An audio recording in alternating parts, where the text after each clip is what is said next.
Essay. Are Homogenous Divorce Laws in All the States Desirable? By Elizabeth Cady Stanton. Originally published in 1900.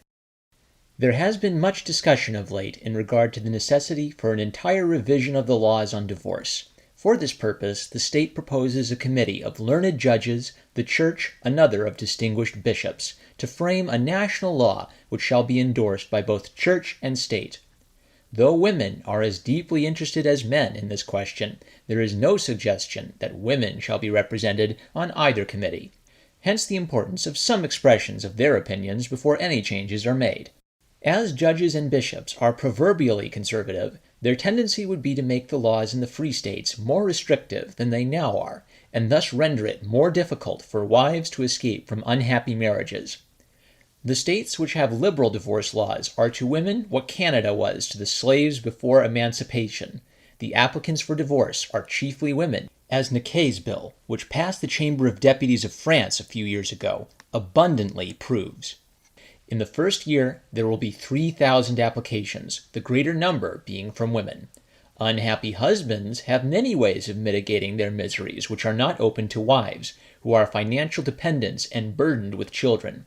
Husbands can leave the country and invest their property in foreign lands. Laws affect only those who respect and obey them. Laws made to restrain unprincipled men fall with crushing weight on women. A young woman with property of her own can now easily free herself from an unworthy husband by spending a year in a free state, and in due time she can marry again. Because an inexperienced girl has made a mistake, partly, in many cases, through the bad counsel of her advisers, shall she be denied the right to marry again? We can trace the icy fingers of the canon law in all our most sacred relations. Through the evil influences of that law, the Church holds the key to the situation, and is determined to keep it. At the recent Triennial Episcopal Convention held in Washington, D.C., bishops, with closed doors, discussed the questions of marriage and divorce ad libitum, a large majority of the bishops being in favor of the most restrictive canons. And, though an auxiliary convention was held at the same time, composed of 1,500 women, members of the Episcopal Church, they had no part in the discussion, covering a dozen or more canon laws.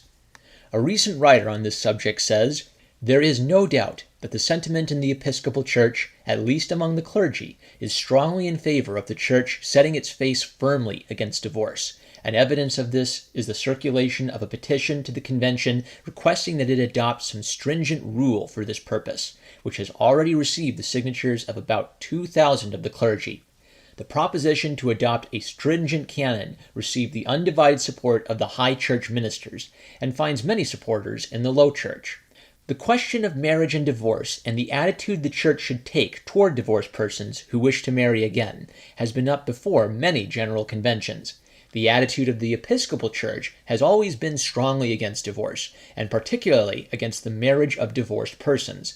The Catholic Church takes a still narrower ground, positively declining to recognize such an institution as divorce. As early as the year 1009, it was enacted by the church authorities of England that a Christian should never marry a divorced woman. Down to 1857, it was necessary that a private act of Parliament should be passed in order that a divorce could be obtained. In 1857, the state took action looking toward the granting of divorces by the courts without the interposition of Parliament. But this action has not been sanctioned by the Church of England. Hence has arisen a peculiar state of affairs in England, which has led to considerable confusion. The Church forbids the marriage of either party, except of the innocent parties in cases where the cause is adultery. But as the state permits the marriage of divorced parties, the ministers of the Church of England were put in an awkward position. As ministers of the Church, they were forbidden to marry these persons. But as the Church is allied to the state, and to a certain extent subject to it, a number of them believed it their civil duty to perform such marriages, and they performed them in violation of the canonical law. The agitation over this question has attracted a great deal of attention during the last few years, and is looked upon as being one of the most powerful causes which may lead to the disestablishment of the Church of England. Marriage should be regarded as a civil contract, entirely under the jurisdiction of the state. The less latitude the Church has in our temporal affairs, the better. Lord Brougham says, Before women can have any justice by the laws of England, there must be a total reconstruction of the whole marriage system, for any attempt to amend it would prove useless. The Great Charter, in establishing the supremacy of law over prerogative, provided only for justice between man and man. For women, nothing was left but common law, accumulations and modifications of original Gothic and Roman heathenism, which no amount of filtration through ecclesiastical courts could change into Christian laws. They are declared unworthy of a Christian people by great jurists. Still, they remain unchanged. There is a demand just now for an amendment to the United States Constitution that shall make the laws of marriage and divorce the same in all the states of the Union. As the suggestion comes uniformly from those who consider the present divorce laws too liberal, we may infer that the proposed national law is to place the whole question on the narrowest basis, rendering null and void the laws that have been passed in a broader spirit, according to the needs and experiences of certain sections of the sovereign people. And here let us bear in mind that the widest possible law would not make divorce obligatory on anyone, while a restricted law, on the contrary, would compel many who married, perhaps under more liberal laws, to remain in uncongenial relations. As we are still in the experimental stage on this question, we are not qualified to make a law that would work satisfactorily over so vast an area as our boundaries now embrace.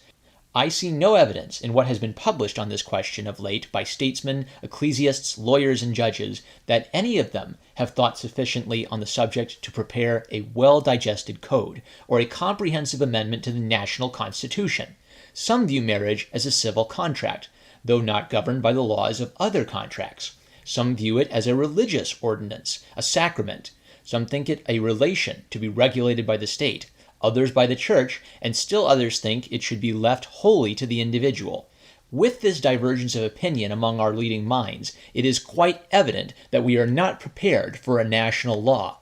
Local self-government more readily permits of experiments on mooted questions, which are the outcome of the needs and convictions of the community. The smaller the area over which legislation extends, the more pliable are the laws. By leaving the states free to experiment in their local affairs, we can judge of the working of different laws under varying circumstances, and thus learn their comparative merits. The progress education has made in America is due to the fact that we have left our system of public instruction in the hands of local authorities. How different would be the solution of the great educational question of manual labor in the schools if the matter had to be settled at Washington? From these considerations, our wisest course seems to be to leave these questions wholly to the civil rather than to the canon law, to the jurisdiction of the several states rather than to the nation. As many of our leading ecclesiastics and statesmen are discussing this question, it is surprising that women, who are equally happy or miserable in these relations, manifest so little interest in the pending proposition, and especially as it is not to their interest to have an amendment to the national constitution establishing a uniform law. In making any contract, the parties are supposed to have an equal knowledge of the situation and an equal voice in the agreement. This has never been the case with the contract of marriage. Women are, and always have been, totally ignorant of the provisions of the canon and civil laws, which men have made and administered, and then, to impress woman's religious nature with the sacredness of this one-sided contract, they claim that all these heterogeneous relations called marriage are made by God, appealing to that passage of Scripture, "What God hath joined together, let no man put asunder." Now, let me substitute the natural laws for God. When two beings contract, the state has the right to ask the question, are the parties of proper age, and have they sufficient judgment to make so important a contract? And the state should have the power to dissolve the contract if any incongruities arise, or any deception has been practiced, just as it has the power to cancel the purchase of a horse if he is found to be blind in one eye, balks when he should go, or has a beautiful false tail, skillfully adjusted, which was the chief attraction to the purchaser. You must remember that the reading of the marriage service does not signify that God hath joined the couple together. That is not so. Only those marriages that are harmonious, where the parties are really companions for each other, are in the highest sense made by God. But what shall we say of that large class of men and women who marry for wealth, position, mere sensual gratification, without any real attraction or religious sense of loyalty toward one another. You might as well talk of the same code of regulations for honest, law-abiding citizens and for criminals in our state prisons as for these two classes. The former are a law to themselves. They need no iron chains to hold them together. The other class, having no respect for law whatever, will defy all constitutional provisions.